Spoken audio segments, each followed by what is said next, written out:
Hey, Green Jackets fans, Jake Fox, a hitting coach, joins us now on this interview presented by WOW, Internet, Cable, and Phone. Jake, how you doing? You hanging in there?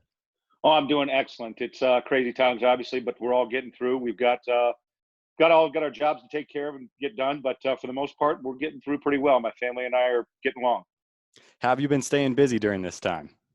Well, as most parents know, I have to set up a homeschool, so that's quite interesting. And so it's fun because my wife and I have different ideas of how to go about doing it, but at the same time, um, sorry, at the same time, we're getting through it. We're concentrating on reading, writing, and math every day, and then my kids are having fun by picking a special every day, whether they want to do some art or they want to do.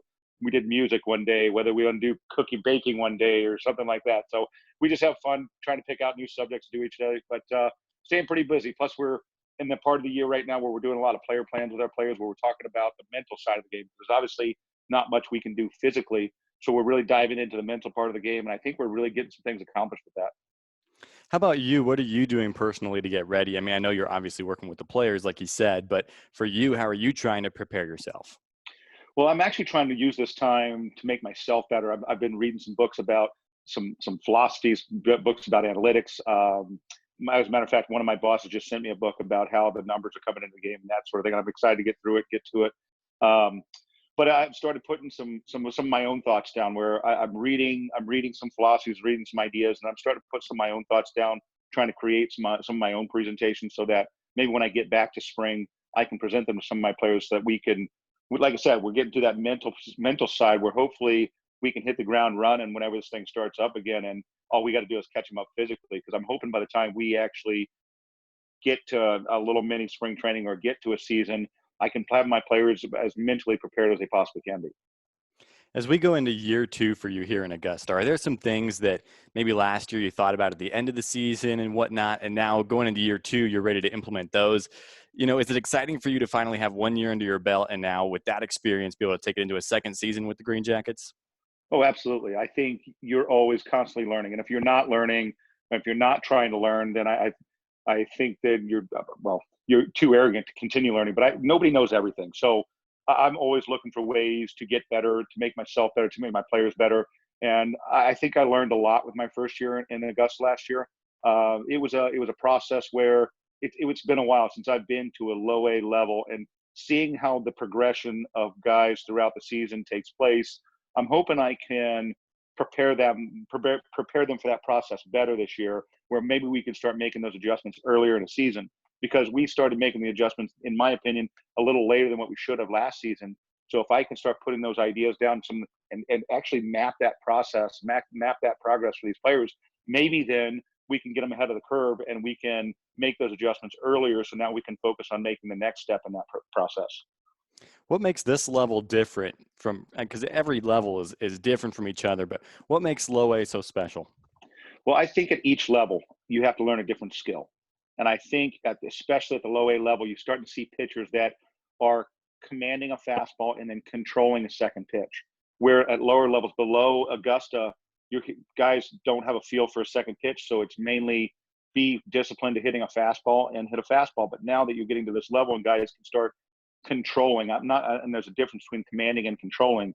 They can command a fastball, they can throw it where they want, but controlling, where they can throw one for a strike and then one below the zone to get for a chase.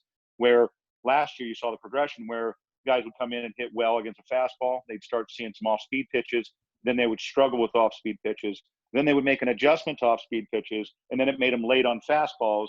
And so it was just like this cycle where they have to continue to stay on fastball, they have to continue to hit fastballs, but recognize off-speed pitches and know which ones they want to hit and which ones they don't want to hit. I think that was the biggest adjustment for me watching last year, where guys were chasing that breaking ball, that off-speed pitch that would go strike the ball. It would look like a strike out of the hand and then dive below the zone, and guys were chasing it. And then once they got really, where that's all they were seeing, where they really started thinking about that breaking ball, that off-speed pitch, then they would wait for that off-speed pitch, and then that would make them late on fastballs. So I think if we can start talking about that process now, and get hitters aware that this is going to happen, but let's still be ready to hit a fastball. We'll make that adjustment as we go, but let's not forget about hitting a fastball. I think we can really get ahead of some of that learning curve early in the season. And I think my goal this year is to really pound home. We're going to hit a fastball, and then we're going to work our butts off trying to recognize the difference between the off-speed pitch we want to hit and the off-speed pitch we want to let go. I think that's going to be my biggest plan for the season. Speaking of developing hitters, I know you didn't get much of a chance to see guys this spring, but you saw them a little bit. Are there anybody around this level that kind of caught your eye or impressed you in spring?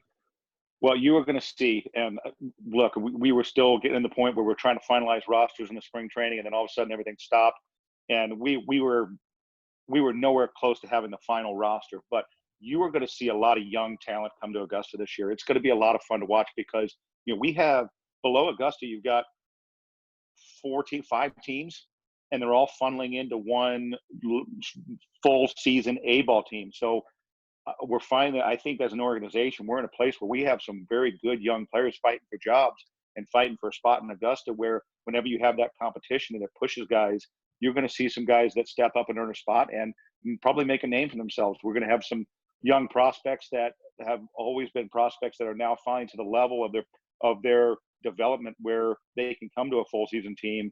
And I think they're going to be very successful coming to a full season team. I also think you saw some guys at the end of last season that got called up in the last month that have a chance, maybe have a chance to go higher than us. But if they come back to us, they went through that learning curve a little bit at the end of last season, and I'm excited to see them come back because they know what they're in for. They've been through it in the last month of season. They experienced the playoffs last year. They took their lumps, and now I think they've had an off season to prepare, and I'm excited to see how they're going to take it into the season. For you, I mean, you spent a good bit of time in the big leagues and you've been working with hitters for a while now. For you, what is it about a guy that you see and you go, okay, that's a big leaguer right there? What is it about their swing or how they approach things? I mean, what is it to you that really stands out in a hitter? I honestly, I think it's the ability to learn. You want to call it aptitude, you want to call it the ability to make an adjustment.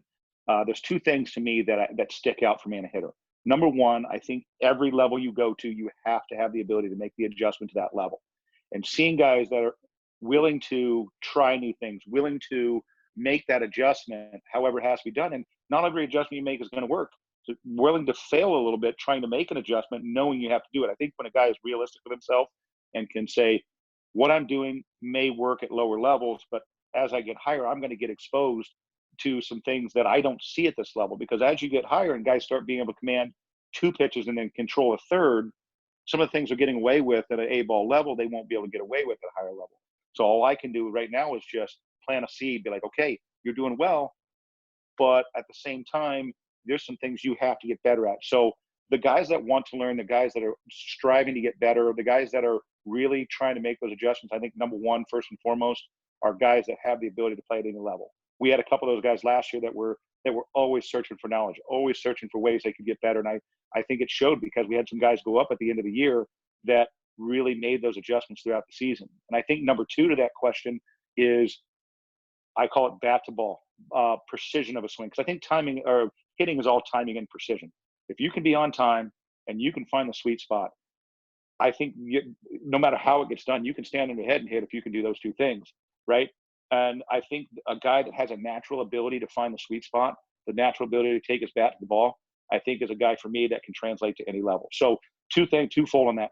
Guys that are willing to make adjustments, willing to fail making those adjustments, which just kind of goes into the same category. And then guys that have that ability to find the sweet spot. Those are two things that you can't teach a player to do. One guy might have one, but not the other. One guy might want to be really good, but just doesn't have the ability to be really good. So I think whenever you can meet those two in the middle of a guy that has the ability and has the desire, I think that's what makes a major league hitter. Awesome. Awesome stuff, Jake. Thank you so much for joining us and taking the time to chat with me. Yeah. Wow. That was fun. That's quick. Time flies when you're having fun, huh? Yeah, absolutely. We're going to have all kinds of fun this season whenever that gets started. So we're so excited to have you back. That's Jake Fox, the hitting coach, coming back for 2020. And this one presented by WOW Internet Cable and Phone.